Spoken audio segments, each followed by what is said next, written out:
easy way to make your first million. I don't care if you have a good paying job or a low paying job, it really doesn't matter. Easy, right? First off, very easy. I categorize these three. Good paying job, that's great, right? But I got an asterisk by that, because if there's no flexibility, that hurts, right? Because if there's no flexibility in your job, like if you're a doctor and you're stuck in your emergency room, you can't leave, that's a big limiter, right? That's a big limit. Believe me, a lot of the deals I make are during the day when most people are stuck at work. I'm taking houses and land, particularly houses. I get a lot of stuff on market. The reason I take it away is because somebody else is tied up. This has been my whole life since the 80s on this. But I want you to understand, so you can identify kind of where you're at, what your options are with what you got as a profession, you know, how you make money. You got flexibility. So let's talk about it. Good paying job, no flex. That's not quite as easy. I put very easy because it's always good to have good money. Number two, good paying job with flexibility. That's probably the best, to be honest. Self-employed with good credit. I started self-employed. Money was hit and miss, you know, because I was building a business. But I had the flexibility. I could drop everything, and that's why I was able to take deals before other people could get them. I could get them tied up, and then I'd worry about getting the money later. Number four, a positive spouse, right? No spouse, just as good as a positive spouse. There's nothing worse than having somebody inside your home that's kind of shitting on your dreams, that's kind of getting in the way, that's not positive, right? So if you got somebody positive in the room, that's great. I'm not going to talk about if you got anybody negative right now. So that's very easy if you have those conditions. Easy is all of these again. If it's low pay, if you have low pay, it's not as easy because you just don't have quite the credibility. You probably don't have quite the bank account that somebody that has a very good job.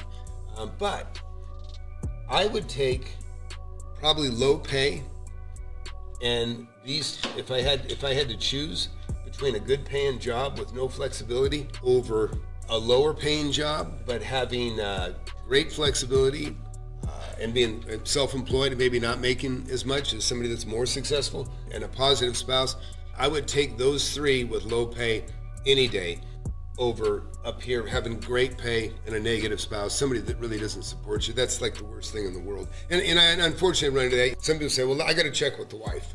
And you know it's a lie, because I don't. I never have.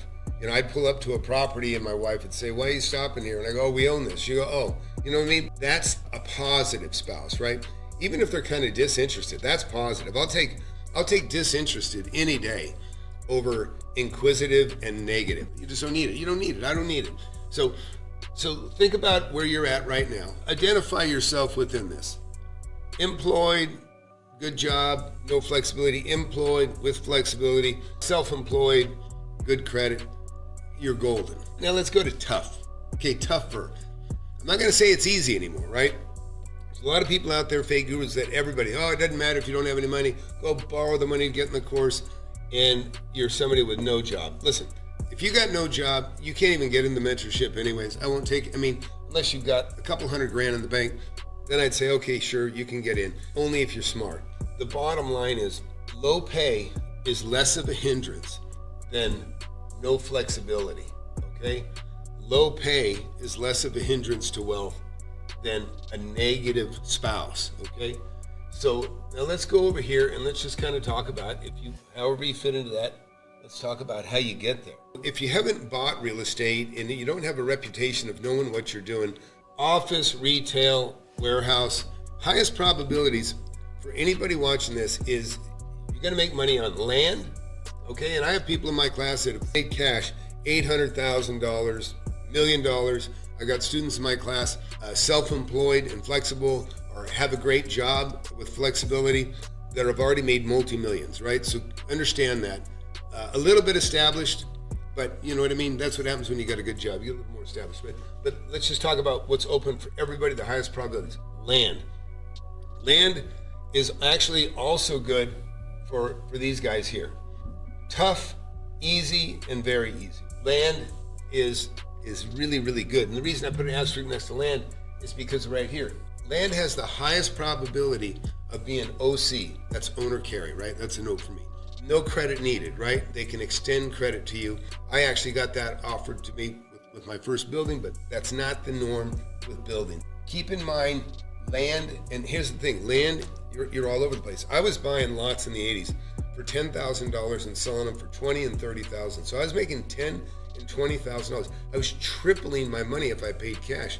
And many times I only put $2,000 or $3,000 down. So I'd buy a lot for $10,000 with $2,000 down. I'd owe $8,000, and I'd resell it for like $20,000 or $30,000. And I'd get $10,000 down. And sometimes they would assume the first that I had that I'd already created. So, somebody could give me $12,000 and take over the first. And I just made $10,000 on my $2,000. That's how I started. And that's what gives so much hope. It allows it to be easier for those people that have less opportunities financially. Land gives you that, number one. Now, houses too, okay? Now, I did a green asterisk because not as easy to get owner carry, okay? I've got owner carried houses. I've even sold houses owner carried. There's not as many of them, right? There's just not as many of them out there. But way more land to be owner carried. Houses, they're out there. If you fall into the easy category where you got a good job, obviously you're going to qualify. You can buy a house by yourself. And depending on the range of homes and the sizes you go into, if you're low pay, there's some houses you can buy, there's some you can't. Obviously, you can't jump into stuff that's out of your financial range. You're just not going to qualify for as much as somebody with easy pay. You can make $1 million on the land. That's easy. I'm just telling you. You make $10,000 on a lot or $50,000 on a lot. I was talking back in the 80s. And the best opportunities that are under $100,000 with land, you can double and triple your money on land, like regularly. You can kind of count on it, actually. You can really count on it. Houses, same thing, though. You won't make as high a percentage in generally. You can easily make 35%, in other words. But houses are a little bit tricky. The good thing about houses are they finance by a bank. So you get a good deal. On the houses in general, you're going to have to borrow money to pay for them, or you're going to have to get a partner to pay for them if you don't have money. But that's all doable. That's how I started. I got houses I got under contract that I couldn't afford to buy by myself. I had a partner with a good job. He put up the money and credit to close it. Then we sell it, and then I take half that money. So houses are a very high probability. So houses and land is your best bet to get to $1 million. And I'm talking, this can happen in a year or two, okay? It really can. But let's just say 2 or 3 years, just on average. That's you do the things that you're supposed to do. That's definitely doable. So the TC, what that means, it means takes credit, right? Houses generally take credit. Land, not so much. It doesn't really take credit. Land, the owners will carry. Happens all the time. Houses take credit. Warehouse, industrial, retail. Now, you can still make 35, 40%. I bought a building recently for $2.8 million. It was worth 4.2 the day I bought it. I'll just say 4. So I made $1.2 million the day I bought it. It was poorly managed. I raised the rents, and now it's worth probably, 4.7, something like that. Now, warehouse, retail, and office, I love them all equally. In all honesty, I do have a bit of affection for warehouse and retail, because warehouse and retail, you just have to deliver a white box. Like you see this white board here, that's what you deliver. You're delivering rooms that are empty, that are clean and white. That's all you got to do. Floor, concrete, doesn't matter. Yeah, a suspended ceiling with some, LED lights.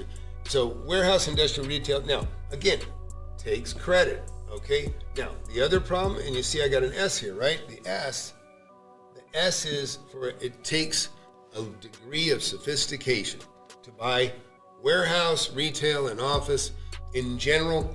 This is ultimately where you want to get. Now you got maybe, say you got $300K. Now that you made $300K, now wherever you're at on the totem pole, easiest, and zero, or job, no job, good job, low paying job, and no job. Anywhere on there, if you get into $300K, now you can get into houses, because now you can pay cash. You can pay cash for a house with $300K. If the market supports it, I like to flip quickly. Sometimes I just say in the beginning, just take your bruises. You're going to pay twice as much tax if you sell a property inside of a year. Or if you can wait a year, you'll pay half as much. You'll weigh that out. It's a good problem to have. Sometimes you just eat it, and other times the market's looking good. I'll hang on to it. Things are appreciating, but you watch it like a hawk. But as long as things are kind of appreciating, then you can afford to hold a year. So what you do is you jump over, you hold it for a year, and then you sell. Same thing. And then, hopefully you can still buy a second one. Then instead of this 300, in the same time that you made, or the same amount of deals that you made 300 with these 4 houses, now you'll make maybe make 800 or maybe 700. Okay, let's just say 700. Okay, so now you're already at your million, right? You made 300,000 on these, on your pieces of land, and this could be 10 pieces of land, it could be 3 pieces of land, it could be 1 piece of land. This could be 10 houses, it could be 4 houses, and still make 700 grand. I don't know the exact numbers you're playing with, the properties and size you have, but once you get to this level, and now you have made 300,000 on your houses, and you got 700K here, and let's just say this is 700,000. It's still locked up and tied into these houses, or maybe it's tied into a couple houses. Now, you've got some options. You can get a revolving line of credit, and you can pull money in and out off those houses if you want. I tend to say, just dump them, just sell them. But don't sell them unless you can roll them into a good retail building, or a good industrial building, or a good office. I love office. The next thing is you roll this money, your first million, then you can start to roll. You put $500,000 down on $1 million office, retail, warehouse, and if you bought it right, you're going to 500,000 down. You buy something for $1 million. You bought a $500,000 under market. Now you're making $500,000 the day you buy the property. I've made much, much more than that. So if you get a chance, go to Flip Anything USA, and you can just go up here to apply for mentorship. Go to the links below, and you can get in. Just click on Apply for Mentorship.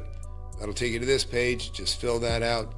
For the webinar tonight, just go right here to webinar, and again, a little tiny form. Put your phone number in there. If it's too last minute, we'll text you the link to get in. It'll be a Zoom link. You should do this. Listen, it's only an hour away, hour and 10 minutes away. It could be a life changer, and I mean that sincerely.